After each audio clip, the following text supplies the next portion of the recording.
Welcome back dito sa channel natin. Andito tayo ngayon sa isa sa pinaka-fastest developing area sa Pasig City. Ito na pala yung bagong Starbucks dito, tapos na at nag-open na.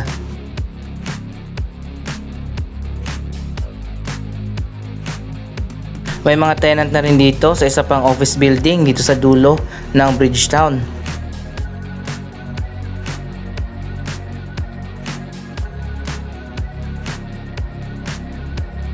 Ang development na ito ng Robinsons ang susunod na magiging sports city. Bakit natin nasabi? Marami kasi mga bagong sports facilities ang itatayo dito.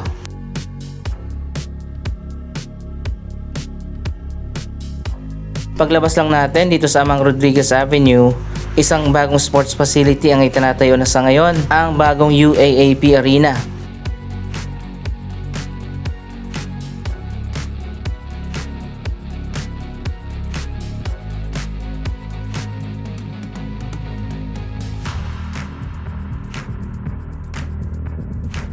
Kung hindi nyo pa nabalitaan, nagkaroon na nga ng groundbreaking ceremony para sa itatayo na bagong sports arena. Hindi man sa loob ng Bridgetown pero dito lang yan sa tapat.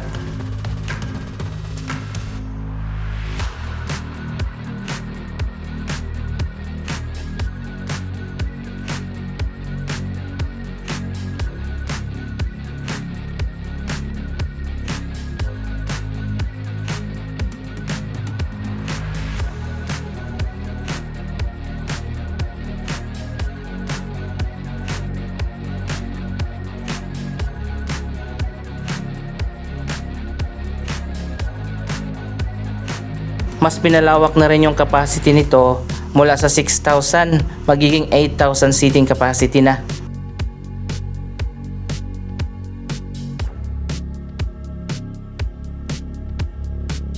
Malapit lang din yan dito sa temporary Pasig City Hall. Ang isang office building dito sa Bridgetown ay nirentahan muna ng Pasig City habang itinatayo pa yung bagong Pasig City Hall.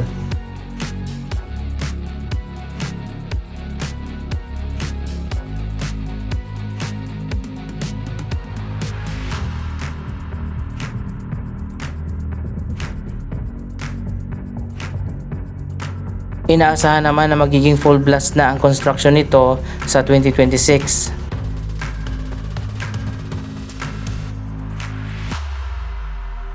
Anyway, balik tayo dito sa pinakabagong sports city, ang Bridgetown.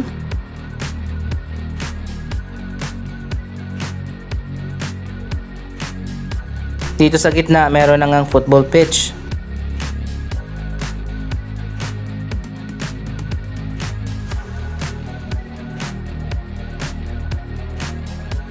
Bago lang yung football field dito at binuksan ngayong taon lang.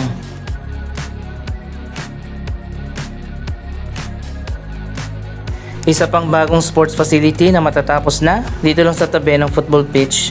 Ito naman ang bowling alley at sports bar.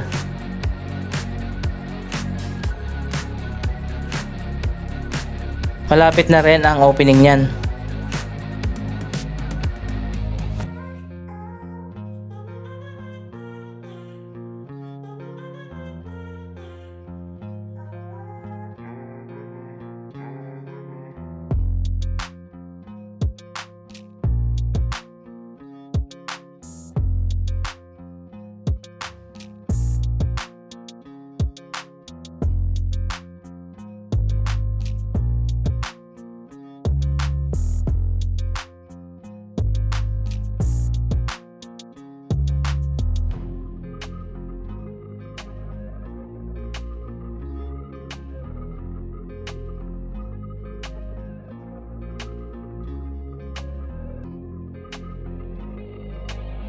Maganda rin ang master plan ng Robinsons dito sa Bridgetown Development. Bukod sa mga office building, meron din mga residential building. Mamaya pupuntahan natin.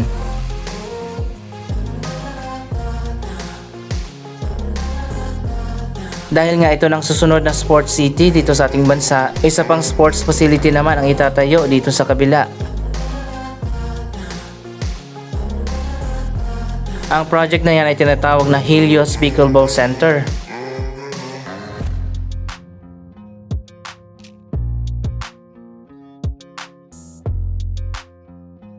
Isang 8-story building ang itatayo dyan. Magkakaroon ng pickleball arena sa loob at 25 na pickleball courts. Mayroon ding shopping at dining options. Kung hindi ako nagkakamali, magkakaroon pa ng separate na parking building.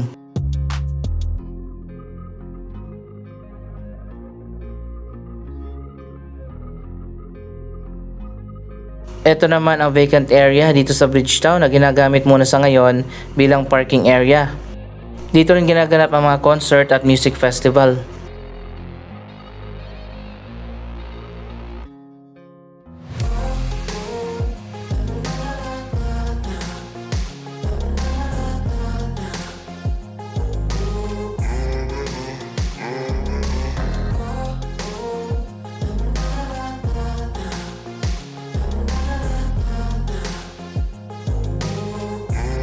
Tapos na ang isa sa mga residential building dito, ang Villares South Tower.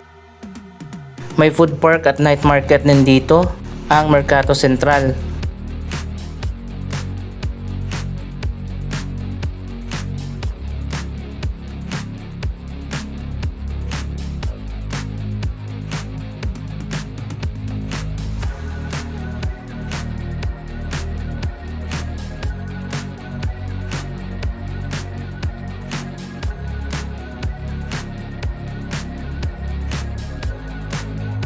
Isa pang nauna na binuksan na sports facility. Ito naman ang pinakamalawak na obstacle park dito sa ating bansa.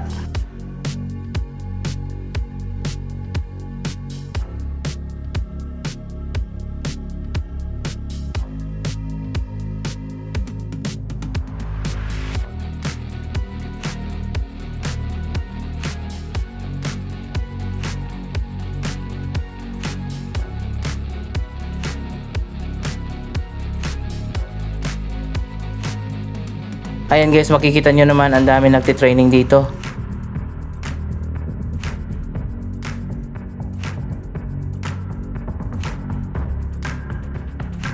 Meron din mga competition na ginagawa.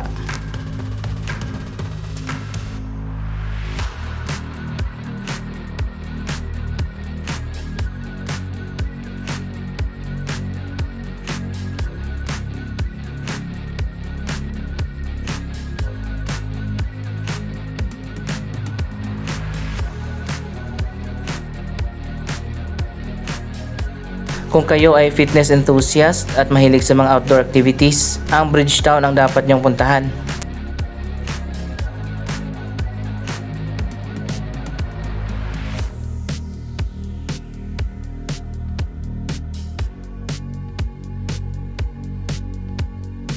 Update naman tayo dito sa real estate ng Bridgetown para sa mga viewers naman natin na nagtatanong.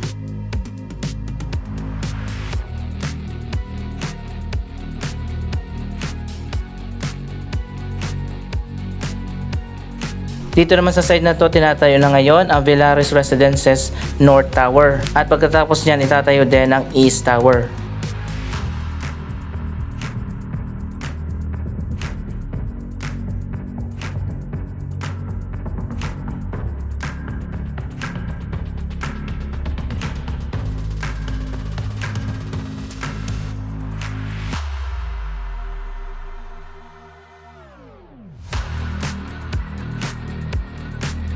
So ayun guys, ito na ang Lapon Residences.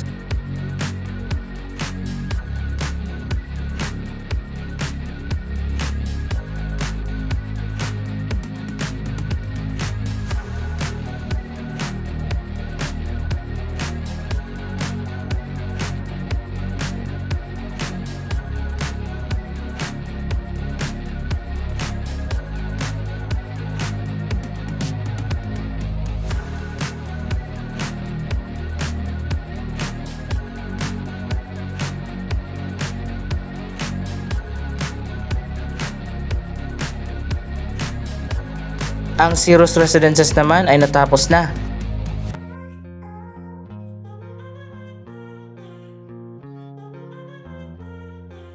Ito na ang latest na progress sa North Tower ng Villares. Luxury residential project ito ng Robinsons at Hong Kong Land.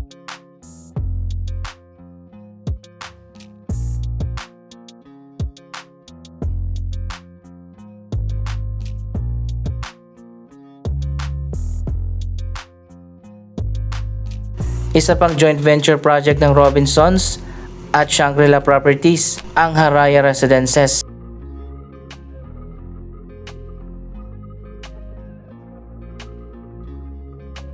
Dito ka pala dadaan papunta dyan sa kabila sa Park Links. Isang master plan development naman ang Ayala Land at Eton Properties. Bukas na ngayong kalsada dito at connected na yung dalawang development.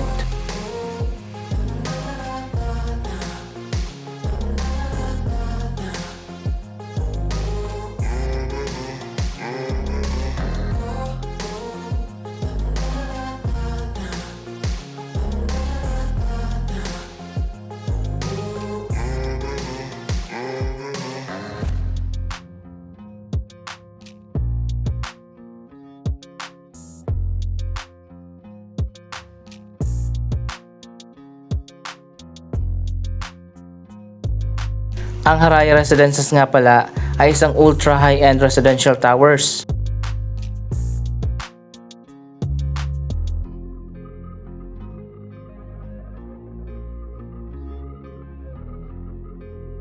Ang ganda ng entrance dito sa harap ng Villares.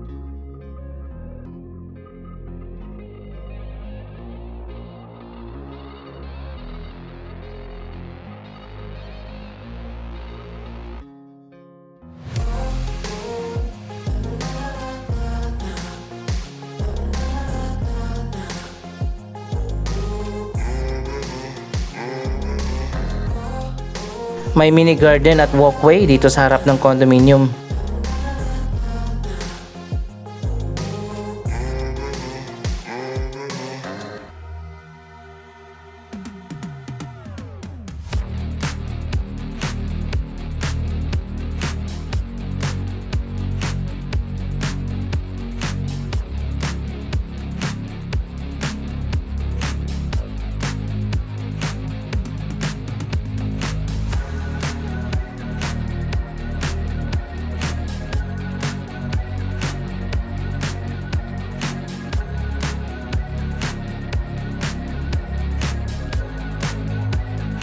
Madalas tayo mag-update dito dahil ito nga ang fastest developing area sa Pasig City at Quezon City boundary.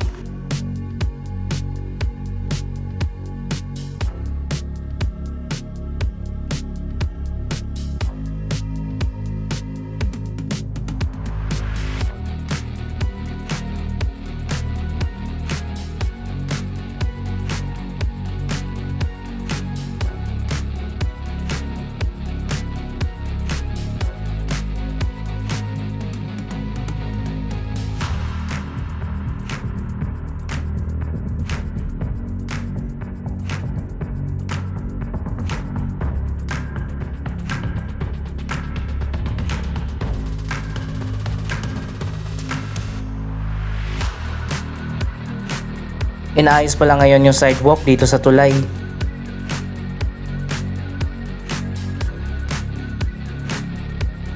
Pagtawid naman natin dito sa kabila ay bahagi na yan ng Quezon City. Ang bahaging ito ng Bridgetown ang unang dinevelop.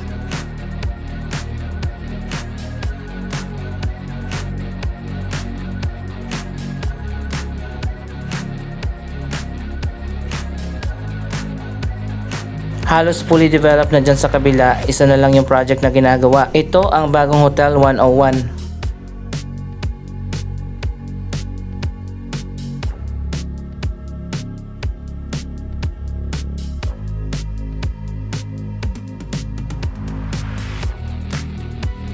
Doon naman sa Park Links, tuloy-tuloy din ang development. Ayan, makikita naman natin ginagawa na ngayon yung mga office tower sa taas na ginagawa na bagong Ayala Mall. Isa pang residential condominium ang ginagawa na rin ang Park Links South Tower.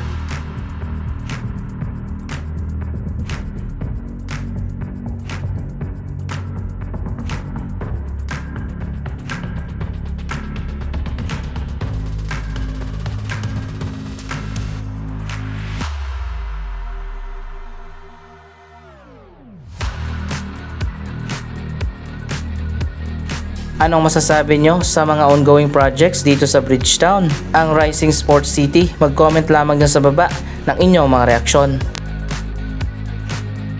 Maraming salamat sa inyong panonood. Huwag kalimutan na i-like, i-share ang video ito at mag-subscribe. Thank you for watching!